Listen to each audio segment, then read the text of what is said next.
100 naira ko. That's ambassador.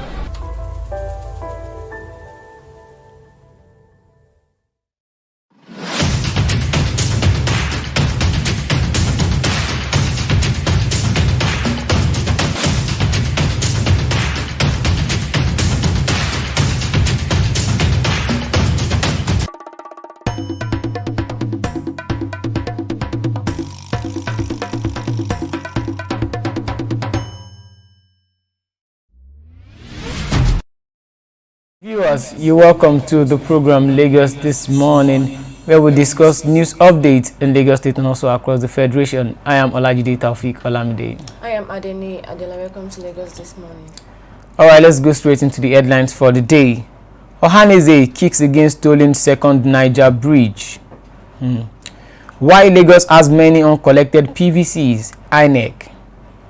Hold me responsible if I don't change Nigeria. Peter Obi. Obasanjo's endorsement of Peter Obi ill-motivated Muslim group. Bauchi man arrested for allegedly shooting wife dead. And on the last one, stop marriage shaming women. That is coming from the comedian Basket Mouth estranged wife. Alright, let's begin. The apex socio-political group of the Igbo, Ohaneze Ndigbo, has expressed dissatisfaction over the intention of the federal government to place a toll on the newly opened second Niger Bridge. It was reported that the Minister for Works and Housing, Babatunde Fashola, said the temporarily opened bridge would be tolled for the purpose of maintenance. He further faulted the proposed tolling of the bridge, saying that public funds were used to provide long-awaited service to the people. A professor of economics, Unwaru Ndubisi, said it would be unfair for the federal government to install a toll gate on the bridge. He said such a move would lead to untold hardship on the people who live across the bridge. Okay. So what do you have to say about that? After using the public, that's the money the public paid to construct the bridge. Now they want to mount a toll gate, but they can actually get money from them again. I think that's very, very unfair. Well, yeah, I think it's unfair, and also using our Commonwealth money to provide service for the people, which is, I think, is their right. Yes, it is not a privilege; it's a right, because there are other bridges in other parts of the country, and also there are other developmental projects in other parts of the country. So I think paying toll, installing a toll gate on that bridge would be a wrong move, because there's no toll gate on the Tomiland Bridge, there's no toll gate on the Ikoyi Link Bridge as well, and there's no toll gate on the first Niger Bridge. So why should there be toll gate on the second Niger Bridge? Though Babatunde Fashola has come out to say that the money will be used for the maintenance of those bridges. So how are they maintaining other bridges? Why are they not tolling other bridges now? Are they being there are toll gates on other bridges? There won't be issues now. Yeah. So the people are actually feeling like, how will you now toll this second Niger Bridge? So that means you'll be making money off the users of this bridge. And you can't say that you use all the money to actually, maintain the bridge. If you can maintain other bridges without collecting any fares from the people using the bridge, then you shouldn't be collecting money from those that will be using the second Niger Bridge as well. So I think that is a concern for the people using the bridge as well. And Ohaneze Ndigbo. If you're watching us, you can be part of this program by dropping your comment. You can also like the program. You can also smash the like button to do well to the channel and also motivate us to do more on this show. And also you can drop your comment as well. Ohaneze kicks against tolling second Niger Bridge. What is your take? What's your opinion? Let's have it immediately. Alright, on next one. Why Lagos State has many uncollected PVCs? INEC. The Lagos State Resident Electoral Commissioner, Mr. Olusegun Agbaje, has explained the reason behind the high number of uncollected permanent voter cards in the state. Agbaje disclosed that this was because many prospective voters might have migrated from the state for different reasons, while others might have died. In a brief interview with newsmen, Agbaje also noted that at least 400,000 out of the 900,000 old PVCs would be collected by previous registrants. Speaking on the current PVC collection process, he said it would improve since the process had moved from the local government to the 45 residential areas, which are the wards in the state. Well, like you said, like most of the people that did their PVCs, they have actually migrated because a lot of people left the country. Yeah. That's last year, and probably a lot of people actually died. Same last year. But died. There was no tsunami or something. No, not that tsunami. Okay, is it every death that we are all aware of? Well. So it's not every death of we are all aware of. We are only aware of the ones we know that are close to us. Exactly. So, but I actually think the ones that are still alive and that haven't migrated yet should go and get their PVCs. It's just for the betterment. It's a political franchise, so it's for the betterment of the country. So yeah, and also INEC in Lagos State on Friday also said that 1.6 million cards were yet to be collected at all in the state. 1.6 million. So where are those people? This PVC is actually our political franchise. Like, you need to get your PVCs, because if you don't get your PVC now, 1.6 million, that's actually too much. Yes, that's much. 1.6 million alone. From Lagos State alone. That's much. 1.6 million votes. Then let me say voters now. 1.6 million votes going out of the bag for any candidate who would be having that kind of vote. 1.6 million is much. So I think people need to go out there and actually collect their voters card. Exactly. But for those people that have migrated, anywhere they migrate to, probably other part of the country, they can actually get their PVCs there.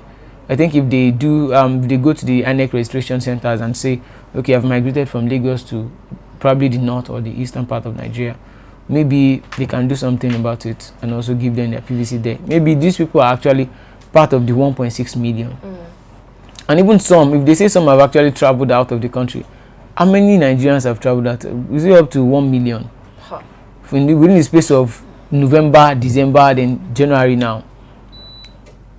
So I think there should be more of sensitization to the people. Like, people should go and get their PVC, because 1.6 million PVCs is just too much. Too much. There are still people out there who believe that Nigeria does not have any future, and even if they vote, they don't see anything good coming out of the voting process.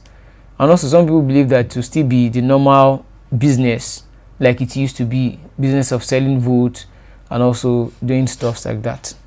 So people should actually go outside there and also collect their PVCs, as it would do well on the election by February 25. All right, let's take a look at the comment. Okay. But before then, okay, let's go on to the next one. Hold me responsible if I don't change Nigeria. That is coming from the Labour Party presidential candidate. A two-term governor of Anambra State, Mr. Peter Obi, recently visited Akwa Ibom State for his campaign. Speaking with newsmen before the campaign rally, he revealed his plans for Nigeria if elected president of Nigeria next month, including the development of the Niger Delta region and making Nigeria as a country to work again. He said, "We have a problem because we are not exporting anything. If we are a productive country, we can earn more money from other areas apart from oil. Akwa Ibom can earn more money from other things, but we just believe in consumption and this formula of sharing. We don't believe in production, and that is why I keep saying that the reasons millions of people have been thrown into poverty is that Nigeria is not a producing nation." Is that the reason? Yes, probably, because we actually import a lot of things that we are supposed to be doing ourselves, which is very, very, very, very wrong. But then I will still say, like, presidential candidates making any promises now, I don't think the people are actually ready to listen to any promises. That's true, because the previous government, the current government actually made a lot of promises to us, which are yet to be fulfilled. Yeah, that's true. About 62 promises. So I don't think any presidential candidate should make any promise. But he said, "Hold me responsible if I don't change Nigeria." Okay, if he should become the president now, we have a lot of debts. Yeah, that's true. A lot of debts. And I don't think it will take like that debt to be cleared. For that debt to be cleared, I think a lot of work will be put in. Yeah, and it won't be immediately like that. It won't be immediately, and the change that is promising, won't be immediately. Probably in the next, it can't happen in the next 2 years. Yeah, probably next, let's say in its first tenure, we'll still I know be Nigerians paying are debt. not that patient. Yeah, we want the change to be immediate. Exactly. So that's my own point. Like, if you are promising change now, and you should emerge as the president with the crisis that the current government has, because the debt and everything, is it the insecurity, unemployment, corruption, exactly. oil It will take like theft, probably banditry, and the likes. Exactly. So in promising now, you should probably get in first and see the way things are, because we have like the current one that I saw, like Nigeria is owing 777 trillion naira. So I don't think any presidential candidate should make any promises for now. That's my own take. Okay. We have a comment here. Mr. Godwin Nwaziama said, "Good morning, guys. Please, what is the topic?" Yeah, we're talking about the Labour Party presidential candidate Peter Obi coming out to say he should be held responsible if he does not change Nigeria when he emerged as the president. What is your take on that? And also the Ohanaeze Ndigbo coming out to lambast the federal government for tolling the second Niger Bridge. Ohanaeze kicks against tolling second Niger Bridge. What is your opinion about that? And also, there are 1.6 million uncollected PVCs in Lagos State, cutting across different tribes and different religions. So what's your take on that too as well? Okay, on the next one. Okay, but before we go on to the next one, I think Peter will be, I think he's just trying to, it's not as if, he's promising Nigerians that it would change the country from consumption to production nation. But also on the other hand, he's telling us that if I don't do this thing, hold me responsible. Because we notice that so far so good, previous administration have never been accountable. You can't hold them responsible. They will surely find a way to play blame games. If you ask the APC now, the ruling party, they will tell you that they met a lot of debt while they assumed office. They will tell you that there was a projection that the country was heading for recession when they came into power. Then they will also tell you that COVID-19 came. They would blame so many variables for their failure. But I think Peter Obi is now coming out to say, I'm not going to blame anything. If I fail, I would come out to tell you that, okay, I failed in this sector, then I've done well in this sector as well. I think to some extent is a different thing from the normal Nigerian politician, because they are kind of shady. They play blame games. You never see a typical Nigerian politician coming out to say, okay, I've done my best, though it wasn't enough. They will never come out to say this sector has failed. Okay, we failed in this sector and we did well in this sector. They will only bring out where they've done well. They will now play blame games where they've done wrong.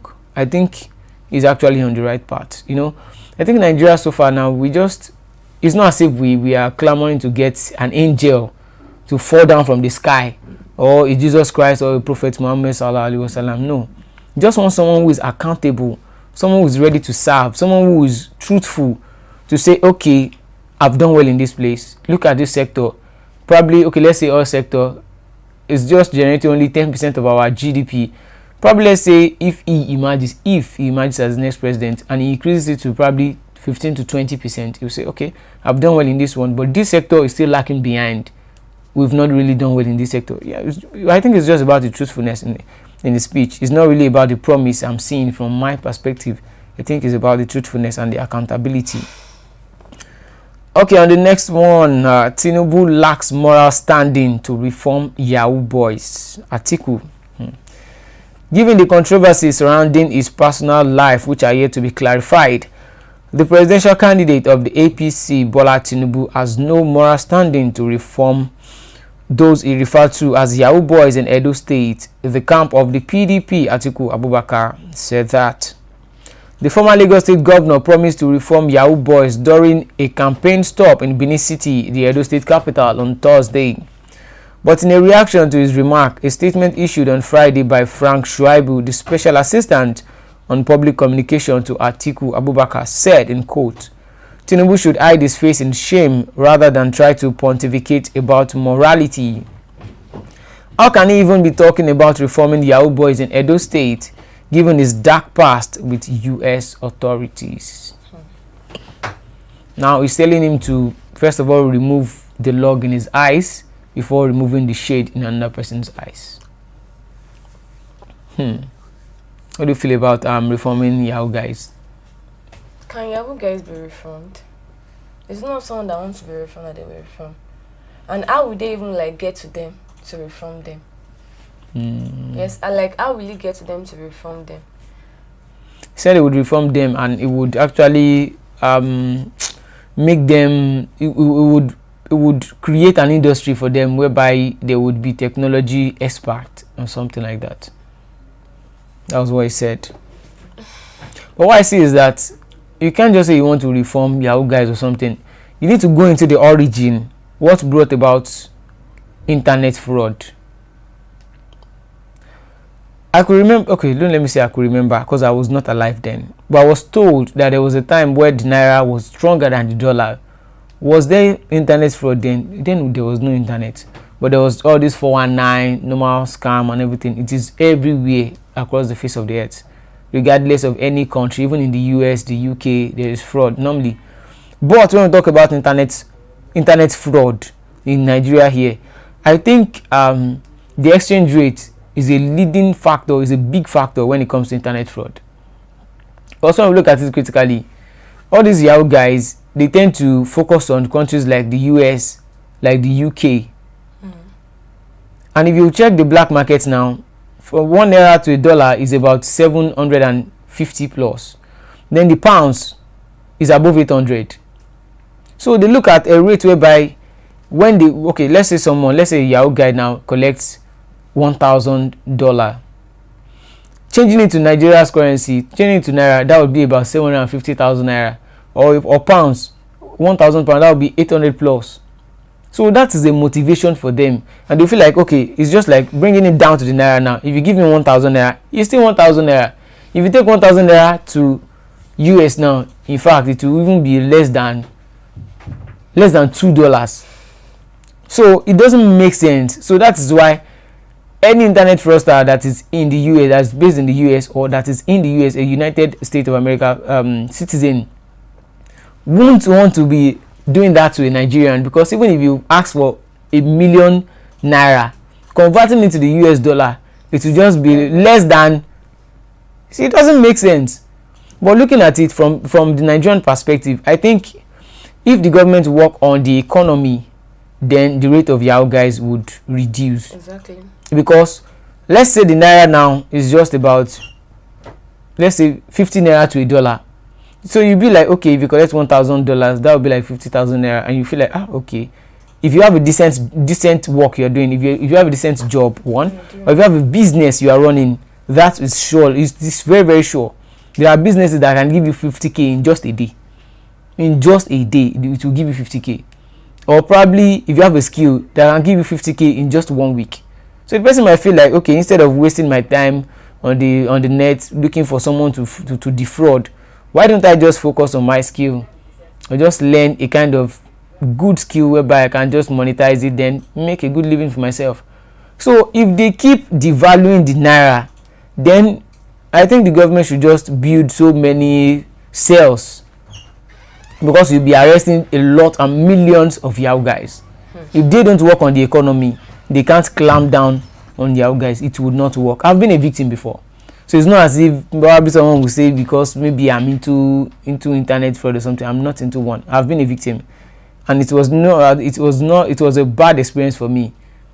It was actually a money that I'm a printer.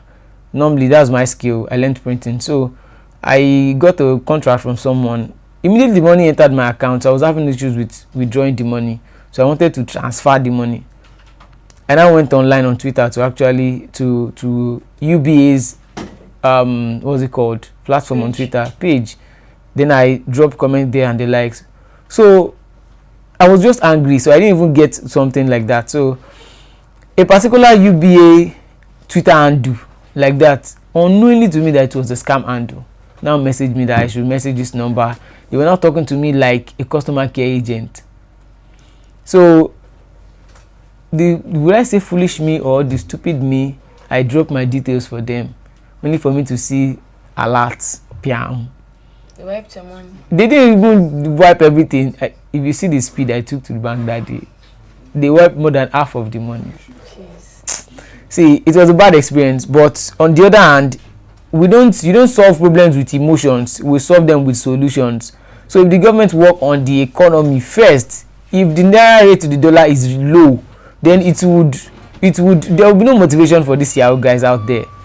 There will be zero motivation for them. The motivation will reduce, and the amount of Yahoo guys you see out there would drop as well.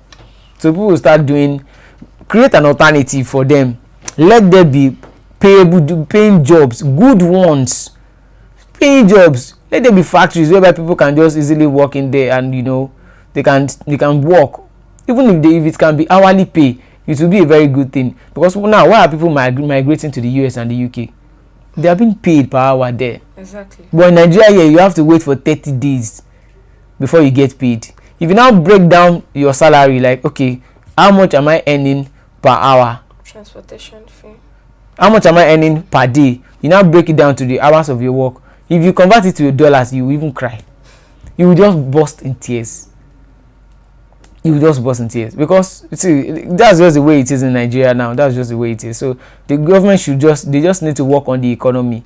If you work on the economy, then you guys would find a way to make a living apart from actually defrauding people. That's just my own personal opinion. All right, we have some comments here. Mr. Julius Igumbo said, "One love keeps us together."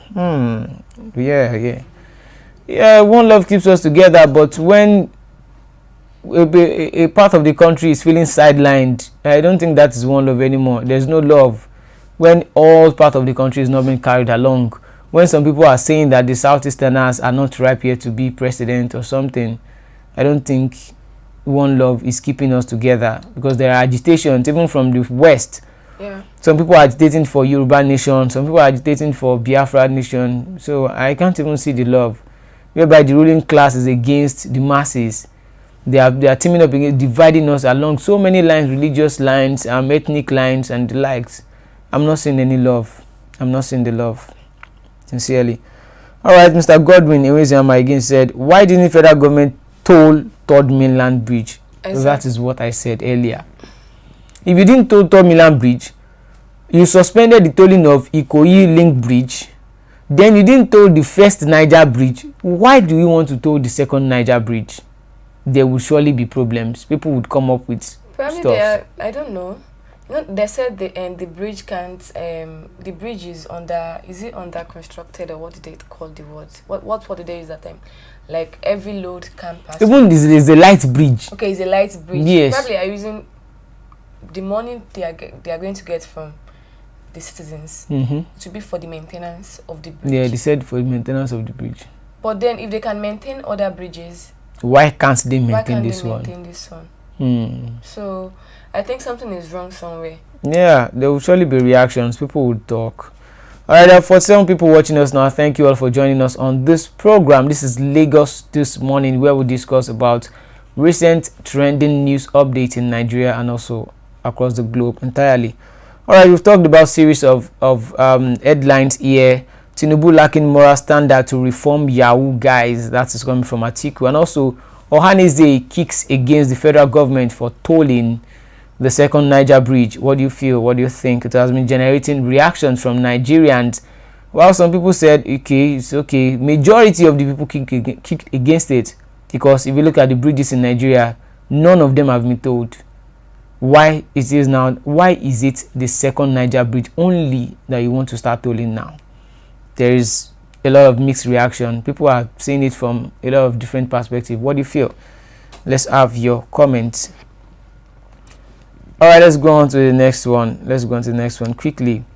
Obasanjo's endorsement of Peter will be ill-motivated. The Muslim rights concern Murik has accused ex-president Olusegun Obasanjo of alleged hatred against Muslims. The claim came after Obasanjo's recent endorsement of the Labour Party presidential candidate Peter Obi. It was reported that the allegation is contained in a statement signed on Friday by MURIC's director, Professor Ishaq Akintola. The group urged Obasanjo to emulate General Yakubu Gowon, retired, and General Abdusalam Abubakar, retired, in preaching peace instead of dividing the country. It added that nothing should stop Nigerians from voting for any presidential candidate in the forthcoming election, whether Muslim or Christian. Obasanjo did not endorse Peter Obi because is Peter Obi a Muslim? He's a Christian. He's a Christian. He didn't even probably endorse because Obasanjo didn't support the Muslim to Muslim ticket of the APC. Exactly. So I don't see anything wrong in the support or the endorsement of Obasanjo to Peter Obi. Yeah, there's nothing wrong with it. There's nothing wrong with it. So how is he they said he hates Muslims? Yes. How? I don't even understand. I think it's even the Murik that hates Christians. Exactly. How? I don't understand, because he's even the one that is being biased. How can you fault someone's endorsement based on religious line? Like he hates Muslims. Why? Then you go and endorse a Muslim. If you're not cool with it, it's a democracy system of government. If they're not cool with it, then go and endorse your person. I think Obasanjo didn't even endorse Peter Obi because he's a Christian. Exactly. It's because he's a Southeasterner. Then he feels it is the time for a Southeasterner to become a president. Then he endorsed him. Because since it has been the Southwesterner, the Northwest and the Northeast also, then also the South-South, then he said this is time for the Southeast to be a president. I think that's why he actually endorsed Peter Obi. And I think Murik is the one being biased here. They are the ones, because you have actually, you know, they say, what's it called? Assumption is the lowest level of knowledge. You just assumed that he hates Muslims. He hates Muslims. Which is very, very wrong. Because I didn't say, there is nothing wrong in him endorsing Peter Obi. And Peter Obi that we're even talking about, he's not a Muslim. Probably because Obasanjo didn't support Tinubu. Yeah. That's why, I think. Well, how can you just assume that Obasanjo hates Muslims? Because he endorsed a Christian. You can't just assume. Okay, another comment here. Let God lead. Said, why is APC not campaigning with their current achievements in government? That I'm talking about PDP government. Exactly. That is what we talk about here. And I think that's what Peter Obi, that's why people are supporting Peter Obi. Because Peter Obi is not really, he hasn't played any blame game so far, like playing blame games against the previous government. They have done their best, which Nigerians are not okay with it. That's what they would say. What's it called? Buhari came out to say he has done his best. Exactly. But we all remember vividly that his wife, the best assessment, the most accurate assessment you can get of a husband will always come from the wife, because she's the closest to the husband. She came outside to plead for Nigeria's forgiveness. Like, we know, okay, my husband and this government knows that we've done bad, we've done woeful things to you guys. We are apologizing. So now you're not coming out to say you've done your best, but your wife came to us to apologize. That means you've done your worst. That means they've done their worst. And also the previous ones now, if you talk to Festus Keyamo now, what he will tell you, okay, there was projection that Nigeria was going into recession. And after we came out of recession, there was COVID-19. Then after the COVID-19, there was NSAS. They will play all sort of blame games. They will bank on the second Niger Bridge. Led to the bad economy in Nigeria. Some people would tell you that it led to the bad economy, that okay, while Nigeria was trying to come out of the COVID-19, some facilities of government were being destroyed by the police brutality that you failed to address. Exactly. I think the government actually caused that NSAS movement, because while people have been reporting police brutality over the years, they didn't do anything. They didn't do anything concrete to stop it. So now you got the people angry, then you are gaslighting the people. Like, you're not making us feel like we are the ones who are causing the problem. No, we are not the one. We are not the one causing the problem. They are the ones. If they say if a house is being run in a smooth manner, you have to applaud the parents for actually doing it.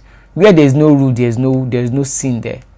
So you make a rule, and I think this what's it called? This issue of police brutality that recently happened in December last year. Some of those police officers were actually transferred. Yes, they were transferred. All of them, they were all transferred. So now they will transfer them to go and continue their impunity in another police station, in another area there. They were all transferred. Okay, it is well with Nigeria. Okay, Mr. Oamen blessed. God bless you guys. God bless you too so much. Thank you so much for joining us on today's program. Gladys Oyabo, thank you for always joining us on this program, for being an avid contributor to this program. All right, okay. He said, kudos to you guys for keeping us abreast of events and issues happening in our motherland. Thank you too for always being part of the program and also dropping your comment. And also, you can also do well to tell other people over there to join us on this program every morning from Mondays to Saturdays. Okay, Spark said Peter Obi just need job. Well, it's an opinion, but Needs a job. Yeah, he said Peter Obi just need a job. Well, presidency is a job too. I don't think presidency is a job per se. If anyone says it's a job, then the person is going there to steal. No, what I mean by job. You know, when you are doing a job, you are expecting money in return. You're expecting money in return. But when you are serving, you are not expecting anything in return. Okay. You are serving for you to make a change, for you to have a name, for you to make an impact, for you to make a contribution to the world or to your space. So even when you are gone or when you die, they say, okay, this person has done this thing. You have touched these lives. You've done this thing. I think it's not a job. If anyone comes out to say it's a job, then the person is going there to steal. It's a service to humanity, and it should be purely service to humanity. I even think the allowances, most of all this House of Assembly, the people and senators as well, the allowances should be removed. Majority of the allowances should be removed. All our past leaders that they give billions for pension, they should slash the money, slash it into two, give them half. Even just pay them off. It should be gratuity. After you've served for either 4 years or 8 years, give them gratuity, never to come back again to collect any money. Nigeria is not a poverty alleviation scheme. We have this, according to reports, they said Nigeria is failing. We don't have enough money. That's why we are borrowing. So why should you now borrow money to pay pensions to some people that are just in their houses living? They were doing something before they assumed office. So after you assume the office, after you leave the office, go back to your work. Is it too much to ask for? It's not too much. All our people in this, all our senators, they have their work they are doing. Some of them have companies that they are running. Some of them have businesses. It should be part-time. When they want to have meetings, let them go and have the meetings, then go back to their work. It's not as if they should now sit in one house. Some people don't even talk at all in the house. They will just sit there, be enjoying AC, collect your money, collect sleeping allowance, sitting allowance, newspaper allowance. The day I saw all the allowances, I was shocked. Wardrobe allowance, leave allowance, wardrobe allowance, newspaper allowance, running into millions.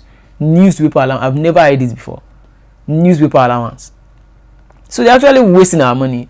We need someone who would first of all block all the wastage loopholes. The oil theft, the oil that Nigeria loses every day, I think is even up to half of what we are earning in a day. So oil theft is one problem. Insecurity, banditry, so many problems. If anyone is seeing it as a job, then that person is a big thief. Let's stop using words like embezzlement, what's it called? Theft or something. Let's use direct word, thief. The person is a thief. Anybody who says is going there to do a job, when you are working for someone, you are expecting money in return. It's like NYSC. You see, all this governorship and the presidential, this thing should be like NYSC, whereby even you don't even want to go, but you don't have a choice than to go. Exactly. You don't want to go, but you just feel like, okay, let's just go and serve our motherland. It should be service to humanity. Be given allowance, not salary, and the allowance shouldn't be more than one. the allowance for surviving for that tenure. There shouldn't be any other special allowance about it, because you were surviving. If you can survive before being a governor or a president, then you can keep surviving as the president or the governor. There's nothing bad in that. But we spend too much money on useless things, then we cry of not having enough money. How can you, as a man, you don't have a business, you don't have a strong income, then you want to have a lavish lifestyle, you want to show off? No, it doesn't make sense. You will end up going bankrupt. So if we should compare a life of a man to the life of a nation, that is why we don't have any money. We are owing more than 100 billion US dollars. So imagine the next president now coming into power to see a debt of 100 billion US dollars. Over 28 governors are owing billions. Why? It's just been debt all across all sectors. Look at NAMDA now. They are owing NAMDA. ASU is there. Trillions of naira.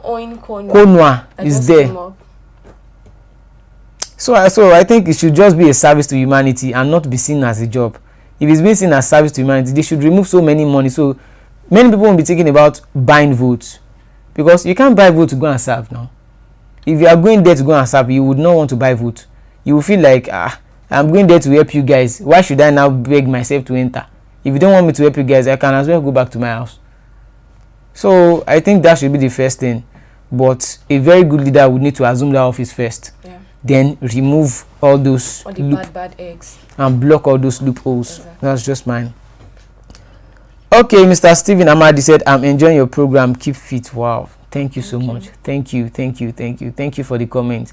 The comment makes us like go the extra mile. Thank you very much.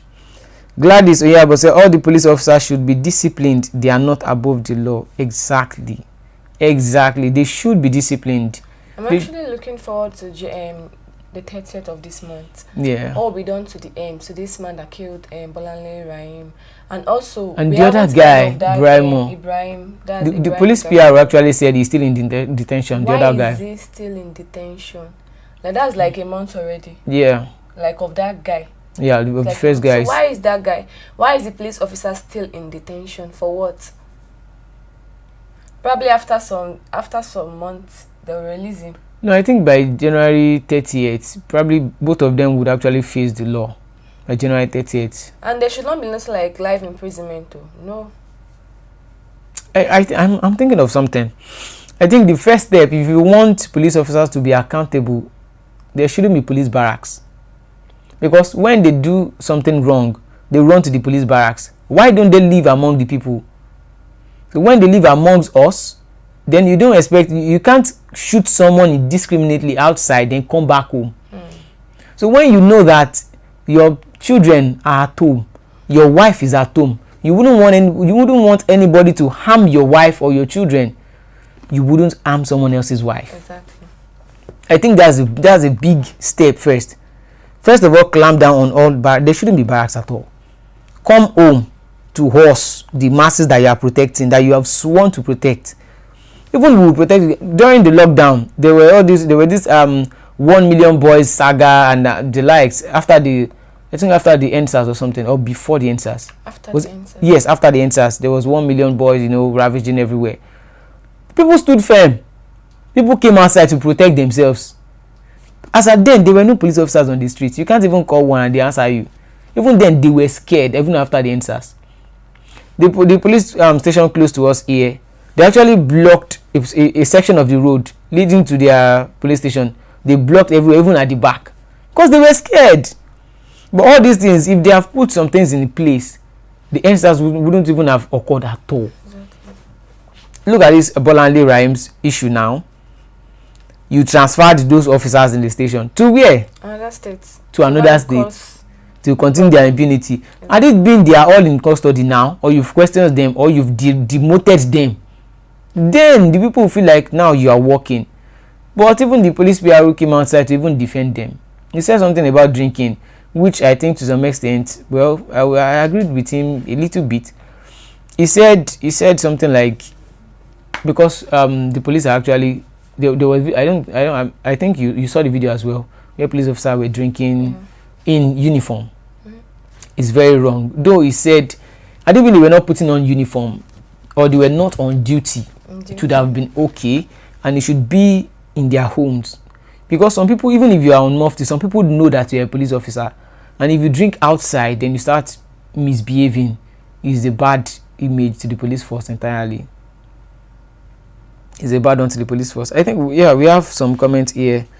God bless you guys for your good analysis. Wow, thank you so much. Thank you. God bless you too.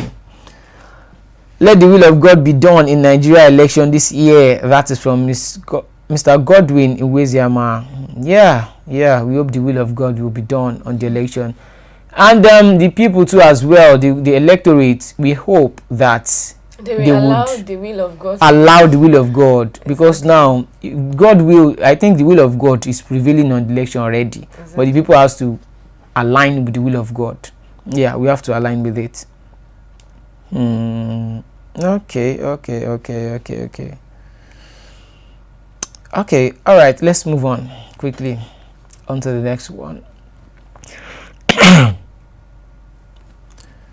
All right, on to the next one. Bauchi man arrested for allegedly shooting wife dead.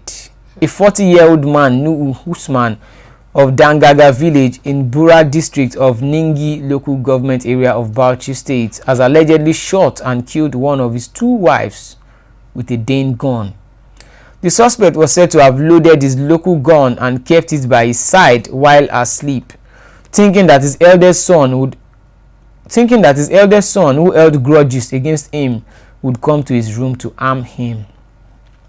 Usman was sleeping when his wife went out to urinate, and upon her return to the room, he thought it was his first son that had come into the room to attack him. So he took his gun and shot at her on her stomach. So he wanted to kill his son? His son, yeah. Because of a grudge? Yeah. What kind of a man is that? I don't even understand. I don't understand. Now he needs to dance to the tune. Wait, so he would have actually killed his son? Yeah.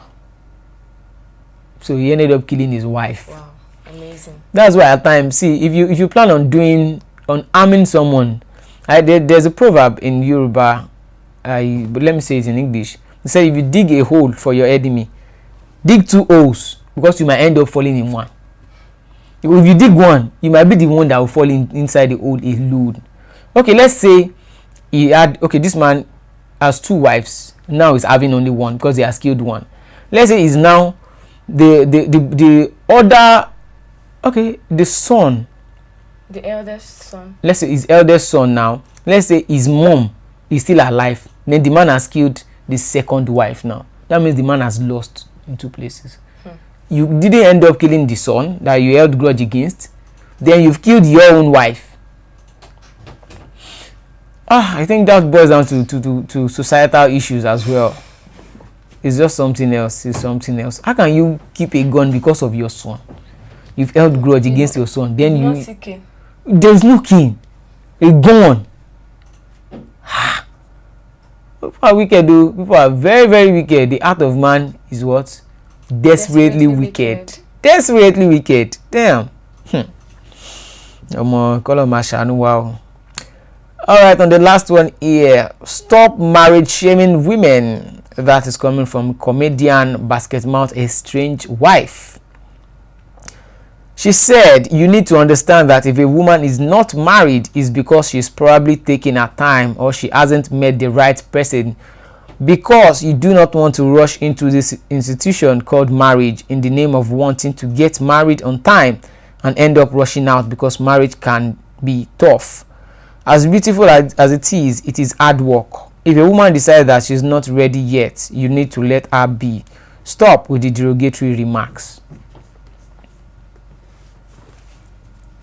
Are they divorced?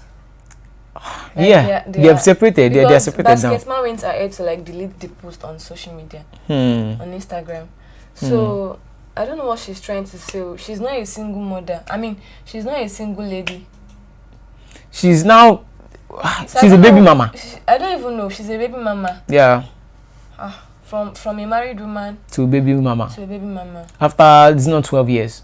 After 12 years of marriage. After 12 years of marriage. I think she's trying to take a swipe at Basketmouth. Is she now saying that she was not ready to get married then? After 12 years of marriage. Okay. How old is she now? I don't even see this thing, this marriage now. I'm sorry. I'm sorry because I don't know. I'm not married. I've never been married. Yeah, I know. So I don't know. Does she think it would be? I don't know what she faced in her marriage. Yeah, okay. I don't know what she faced. So I'm not trying to like judge. So does she think it's going to be easy for her to get another man, to build from scratch again? Maybe she's not planning of getting another man. And what's not the joy of? I don't understand. What was the joy of a single mother? Abi, because you are not single now. The kids too are there. And separated, the kids, they will not be going to their father's house every weekend. What's that? It's good. Like I don't know what she faced in her marriage. Marriage is something you can't like. It's in between two people. Exactly. They are the one that knows what they are facing there. No one knows what they are facing. But then, as long as it's not domestic violence. Yeah, but she said something that marriage is hard work. That means she stopped putting her strength into the marriage. Like, once you know that it is hard work, you that got married, you should know what you are signing up for. Yeah. It's a forever thing. If you are tired, we continue tomorrow. Yeah, if you're even tired, you use energy drink. Exactly, we continue tomorrow. Even if tomorrow you are tired, we still continue. We will continue next tomorrow. So I don't understand. You don't know that marriage is hard work. Why did you not venture into it? Me, I know that marriage is hard work. I cannot say I want to go and get married now. If I get married now, I will rush out. Yeah. The way I rushed, I'm going to rush out because I don't know why. Now they are separated now. Yeah. The kids too, they are not together. Of course. They'll not be going to. When they have been seeing their father every day, they'll not be going every weekend. The father will not be like, Junior, see, me and your mom, we are still together, but there we are living. There will not be this living. awkward moment between both of them in front of their. They might not do that in front of their. The kids will surely know. Or they will surely. Children of nowadays are very smart. Very smart. They're very smart. They would know that. Mommy, where is daddy? Why is he not living in the same house with us anymore? Daddy, you and mom, you are living separately. Who will be cooking for us now? Do you have another new mommy? Do you have another new daddy? Something like that. And also, all this posting on social media, our children will be seeing these things. And you come now to tell your child that marriage is this kind of thing is hard, I'm sorry, but these people, do you know that their parents' marriage their parents might still be together? Of course. They might still be together. Yeah. I don't know. Maybe not social media they cause all this marriage. I don't think it's social media. Or maybe. Because look at JJ Okocha celebrated 25 years of marriage. And they still look like as if they just got married. I swear, they were even dancing together. 25 years of marriage. No be choice. Marriage is not management though. You have to manage each other. It's management. I used to tell people things. I've never been married, but I've heard a series of things from married people. They say something like there's no compatibility. There's nothing like compatibility in marriage. Exactly. And that thing I've held it. It's inside my mind. I've held it in my left hand. I shouldn't throw it away. There's nothing like compatibility. It's hard work and management. You can never be compatible. This woman said that she's been married for 10 years now. She was like, okay, she was thinking, if you are compatible with someone, The woman said you might be compatible in the morning and not be compatible in the night. You might be compatible throughout a whole week, then the following week you don't even understand the person you married. You don't even understand. There's this lady that I watched on Twitter. She was like that she has been married to her husband for 10 years now. That she prays and hope nothing will happen to her marriage. But then if something should happen, that she didn't like, she's not going to go into any other marriage with any other person. Because she can't put in the hard work. And all the hard work that she has put in the previous one to the new one, that is not possible. It can't be like that. So the best thing is to manage each other. Yeah, the best is to manage each other. Because as day goes by, you're going to get to know one character in that person that you have not known for years. I'm like, oh, so you have this kind of character in you? And then some people, I think when you actually, I'm not married, I would like to reiterate on that. I'm not even in any relationship right now, any committed relationship to be precise. I'm not even in anyone. I'm a single pringle, single and focused. I'm not single and searching. So So when we talk about, okay, let me try to bring it down to dating or relationship level, because I'm not qualified to talk about marriage. Exactly. Even if I enter into the marriage matters small. So when we talk about marriage, you know, when we talk about people in general, I am into communication, but I'm always interested in psychology a lot. I studied psychology, and I realized one thing, that there are some redundant characters in every human being that even you yourself, you don't know that you have this character or this trait until you find yourself in a certain situation that would force that character out of you.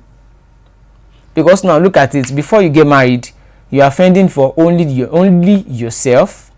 You are paying for, let's say, 1-room apartment. Let's say you have lesser responsibility.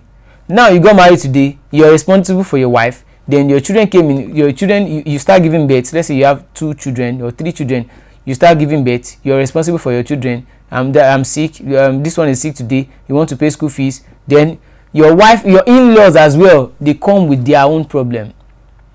Let's say your landlord comes with his own problem. You've never been in that situation before, so it will bring out another kind of character in you. As the woman, you've never given birth before. Now you experience childbirth. The love you have for only your husband before, you start getting to your children because you are closer to them than your husband. Now you start seeing another side of yourself coming out. Then probably the husband will start saying, you've changed. The things you normally do for me before, you are not doing it anymore. So it will take another kind of, you know, they say there are different stages of a woman. You married her as a wife, then she turned to a mother. Then the time will come, she will turn to a grandmother. But you are still just the man. You didn't change, but she would go through a series of processes. She would change. Even as the man, as responsibility coming, it will bring out another kind of man in you. So some people will actually open their mouth and say, I don't understand the man I married. I married this woman 10 years ago.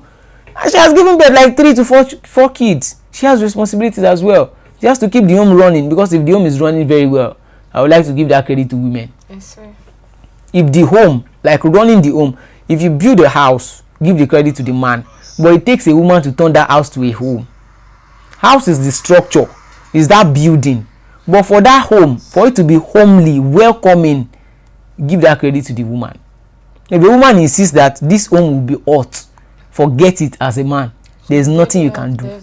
There is nothing you can do. And if the woman insists that this home, no matter what this man does, this home has to be peaceful, she would make sure the house will be peaceful. So that credit, I always give it to them. I always give it to them. Okay, we have a lot of comments here. We have 76 people watching us right now. Thank you all for joining us. You can smash the like button, smash it hard. Thank you so much. Okay. Mr. Rem said the north is a no-go zone for him. He might just get over 400,000 from there. Well, let's see how it plays out. Mr. Olufemi said, what did Peter Obi do what did Peter Obi do in Anambra? Well, one thing I know for sure is that Peter Obi was the governor of Anambra State, the education sector was on the first of the list. It was first on the list in the 36 states of the federation while he was a sitting governor. That is what I actually know about him. Okay, let's God lead. And I noticed something, you know, when you go to Google now, you press Nigeria on Google and you search for places, there is a more focus on Lagos and Abuja, and places like Kano. There's more focus on them. So there has to be a kind of change whereby you need to focus on so many parts together. I served in Cross River State, but if you've never been to Cross River, you would think the whole of Cross River is only Calabar, because there is too much media focus on that place. There is too much. So you kind of ask like, what is happening in Anambra State? What is happening in Benue State? Because there is no focus there. That is why. And there's much of influx on this side other than that side. This side of the Nigeria, like the southwest part, there's much focus. So we tend to believe that because we are not seeing things on Google, on the social media as well, that they've actually done nothing over there. And they've actually done a lot in that part of the country. Yeah. But more focus is on Lagos State and Abuja. On Lagos State and Abuja. Yeah, just like on Calabar. Some people don't even think there is any other place, other from Calabar in Cross River State. But you'll be shocked if you get there that, oh God, don't let me say it here. Okay, let God lead, said Tinubu is talking off point severally on different occasions on their rallies and can't even focus on issues on ground, then dance and joke with Nigerians. Is that how he wants to govern this country? He said what? Build public schools to the standard of private schools. Adequate health care. What's the hotline for ambulances in Anambra? What job was created? Is a fraud? Oh, okay. Well, I think most of us, what we should do, instead of asking questions that what has Tinubu done, what has Kwakwanso done, what has Peter Obi or Showore done, we should find a way to look it up. That is how we actually get to make an informed decision on our voters. Anyone would be, I think it wouldn't be okay for someone to just look at only one candidate and assume that this candidate is the best. You know, you have to look at what the other candidates have done. Look at their antecedents. Check it up. Even as a Peter Obi supporter or as a Labour Party supporter, look at what Tinubu has done. Check it up. While Tinubu was a sitting governor, what did he do? What did he achieve? You need to check and do a check and balance. It's not about liking Peter Obi or liking Tinubu or liking Kwakwanso or liking Showore as a person. Look at what they have done. Instead of asking that, okay, what has Tinubu done? There are thugs everywhere. There are this thing. Look at his antecedent. What has he done? Instead of asking like, what has Peter Obi done? Because you didn't see it on social media does not mean he might not have done so many things. People should start looking at it. Even Kwakwanso, even Atiku. There are some people who say Atiku can't even win. Atiku does know what has he done. He's just a vice president. Was just a vice president. Let us make a research on all our candidates and look at what they have done.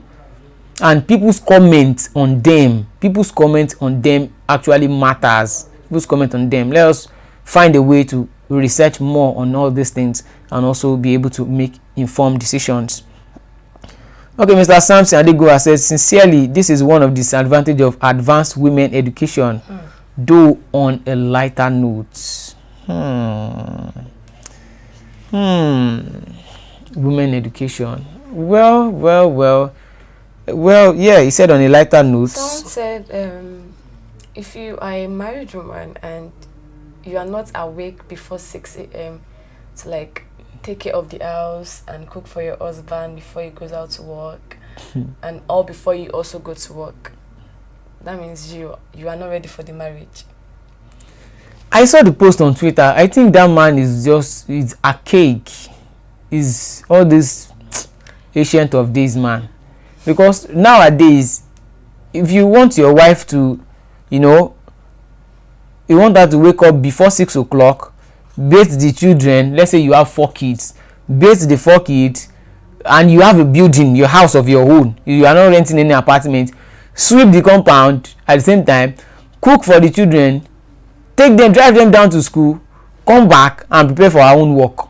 Then you sit down as the man of the house, you gallivant all around, you press your phone, check updates on your system, get dressed, and you still expect her to still iron your suit or your clothes for work. Then she will be an housewife.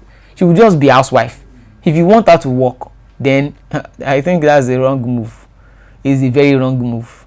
If anyone like that has that mentality and you get married, forget it. When the lady enters that marriage, she will change. Because I do listen to all this relationship program. There's this program I do listen on Max FM. I used to listen to that program. The man said, they said the man is the head of the family. See, that role is ceremonial. It is what?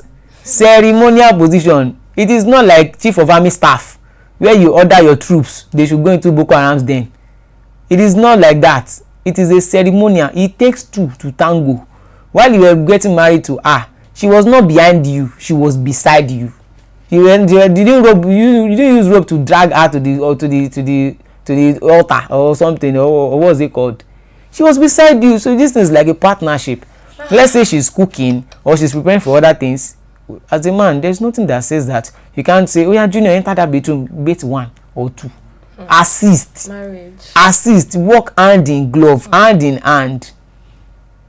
Other post is ceremonial, but some men think the wife has to do everything. If she's bringing money to the table, then you have to be assisting her as well. I actually know of a couple that the wife was pregnant and she has to go to work. The man has a business of his own. Okay. So it's literally like he's always at home. Okay. She gets. So the wife goes to work while pregnant. And the wife comes back late because of traffic. And this man still expects when the wife to come and cook. Well, see, even as a man, is that not wickedness? As a man, if you don't know, I say as a man, if you don't know how to cook, it's a big slap on your face. If you don't know how to cook. When she actually told me, she was like, that she has to cook. I was like, you have to cook by this time. A pregnant woman goes to work, and driving in traffic. And the funniest part, God. When she was done cooking, I even wanted to assist her. Because I was in that place. She said she didn't mind. No, I shouldn't mind. I was like, And the man actually sat down like a king. I was actually as a man, you are sitting down like a king. Your pregnant wife goes to work, drive. You still have to go to work the next day. Then she comes back to come and still prepare food for you. No, it shouldn't be so. Come on. At least you still have to, Even if she's not pregnant, the efforts. No. Okay, we have a comment here. Let me read this comment quickly. Okay. Let God lead. Said, let's all get our PVC and vote right to decide the fate of our beloved country, Nigeria, because even abroad is not a bed of roses. The time is right, and let's wake up and take back our country. Wow, that's a good one. James Obi, thank you for joining us. Said, good afternoon to you guys. I have 2 kids, but marriage is less what I think of. Okay, Flabe. Hi. Mr. Flabe, thank you for joining us today. Even if you are late, but there's no late comer on this program, Sha. You are here. That's all that's important. Alright, good morning, Rangers. Sorry I'm late. They all achieve 0. Niger just like to praise big men. Ugulagama said Tinubu has not done anything in Lagos than pain and suffering. Okay. Flabe said, okay, women that are very educated cannot be complete housewife. That is nature, but men have hard life too. Yes. I do say something. As a man, if you know you want a housewife, then don't date a career woman. As a man, if you know you will be cool with a career woman as a wife, that you actually employ a cook, you employ a chef, you employ people who take care of the environment, then go ahead and date the career woman. I have uncles who have housewives. I have someone like that. He's living fine. He's cool with it. The wife is cool with it. They're not having any problem so far. They've been married. It's an understanding between yes, they've been married for close to 20 years now, and it has been perfectly okay for them. And I have people whereby the husband and the wife are both working, and they have house help. I think is a kind of is a what's it called? Is a balancing thing, and it comes from the man, because you are the one who would ask someone out. You be the husband. You will be the husband to marry a wife, not the other way around. Hey, God. But some men. When they see a beautiful lady that they can't resist, even if she's a career woman, they feel like, and when she gets married, we'll talk about it. I'll tell her I'm the man. I'll tell her she'll readjust. I'll tell her to leave her work. She'll be running a business. The same strength she was putting in that job, she will put it in her business and focus on it and leave your children alone. So I think right from the start, when a man wants to get married, just outline what you want. It's like running a business. You need to know your customers before you start giving them. You don't work based on your own. You work towards your customer because you need money from them and they need your product or your service. So I think if you are getting married, I'm not married, so sorry, I'm even delving into marriage affairs. So if you are getting married, I think you should know your wife before you even meet her. You should have a subconscious image of your wife and her characteristics. If you want a housewife, don't marry a woman that is career oriented. There is nothing like career oriented housewife. No. There is nothing like that. It's either she's career oriented or she's a full housewife. Or even if she's a housewife, and let's say you have a house of your own, you can just have kind of shop or or an establishment in the front of the house for her. You know, there are some men who would want to take full responsibility of all the affairs of the house. Who doesn't want their wife to, like, you know, mingle with whatever is happening? Just sit, take care of my kids, and enjoy yourself. Those kind of men are insecure. How can you just want your wife to just be inside when she's not a layer? Like, just, you know, sit down. When she's not a masquerade. And the wife, if she doesn't like sitting down at home, she'll be like, even I think that's even that case, I think is even very wrong. It's very wrong for a wife to be at home doing nothing. Because look at it like, she'll be bored. Look at it this way. I have a cousin whereby she lost her father. Now there's a mom that is now taking care of the family. It has been like that for the past, let's say, 10 years now, and the mom didn't remarry. She's hardworking, agile, and she's doing everything for her daughters. Now imagine that woman is not working, and the man says, okay, I'm the head of the family, I want to foot all the bills, you know, I have the money. What if you have the money but God has about life, you know, life can be funny at times. At times you can feel like, okay, you would keep living like Methuselah, but you end up getting cut short. Probably an accident or something, or maybe any incident, or just natural death. So what happens? What happens to your wife? What happens to the children? They should be able to live even without you. They should still be themselves. Your wife should still be, I used to say something like, it should be a regional system of government in the family. Your wife should still be herself. You should be yourself, but you guys are living together in a space as one. Not everything depending on you. What if something happens to you? What if you are incapacitated today? What if you fall sick? Then there will be nobody to call on. There will be nobody to save you. So I just think marriage, wow, it's hard work. There's nothing like love. Love is an action. Love is not a reaction or a feeling or anything. That one is infatuation. Love is hard work. You have to work for your marriage to move, for your marriage to go on, for your marriage to stand. I think is hard work, and it is continuous. And there's also nothing like compatibility. It's just management. We tend to manage each other, manage and condone and tolerate each other. So far it is not domestic violence or a kind of gaslight or emotional violence or something. If that is out of the marriage or the relationship, then I think yes, everyone is good to go. All right guys, we have come to the end of the program today. I appreciate everyone for joining us on this program. You can still smash the like button as well. You can still smash it. I would like to appreciate the 61 people, the more than 100 people that have watched us today, and the 61 people currently watching us, from Mr. Godwin Nwaziama, Mr. Julius, Joseph Ike, Let God Lead, Oman Blessed, Gladys, Spark, Stephen Amadi, Mr. Rems, Sheun, Samson, Olufemi, who's there again? James Obi, Flabe, Ugu Lagaman. Okay, we have a comment again, Mr. Flabe. My fear is that men start to believe that women will only cooperate under fear. That mindset can bring about another Afghanistan. Good. So please, women should be understanding, and men stay away from eating. From eating your other half. You can argue that's LD. Yes, argument is LD. It's normal. You argue, you will get angry at each other, but that eating, that is a no for me. All right, we've come to the end of the program.